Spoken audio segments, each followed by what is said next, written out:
dan menuntut Yang di-Pertua MPKB BRI Datuk Haji Zulkifli bin Abdul Rahman untuk tampil memberi penjelasan kepada orang awam kenapa Badan Pemantau MPKB BRI boleh terlepas untuk melihat perkara-perkara sebegini rupa.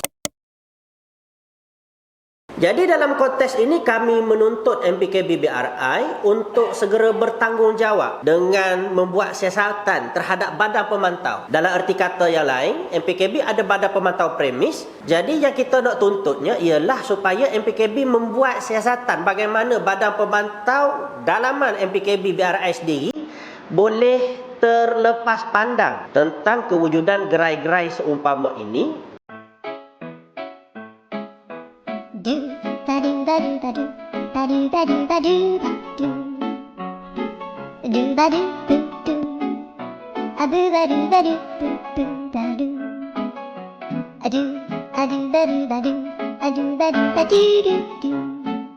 Dan menuntut Yang di-Pertua MPKB BRI Datuk Haji Zulkifli bin Abdul Rahman untuk tampil memberi penjelasan kepada orang awam kenapa Badan Pemantau MPKB BRI boleh terlepas untuk melihat perkara-perkara sebegini rupa. Dan apa jaminan MPKB untuk memastikan premis atau gerai mercun lebih selamat untuk musim perayaan pada masa akan datang?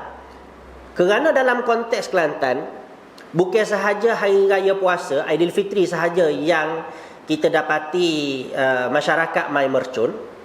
Boleh dikatakan hampir setiap perayaan lah. Dan yang akan datang ini Raya Haji pun, kalau kita tengok kepada suasana, ada juga yang mai mercun.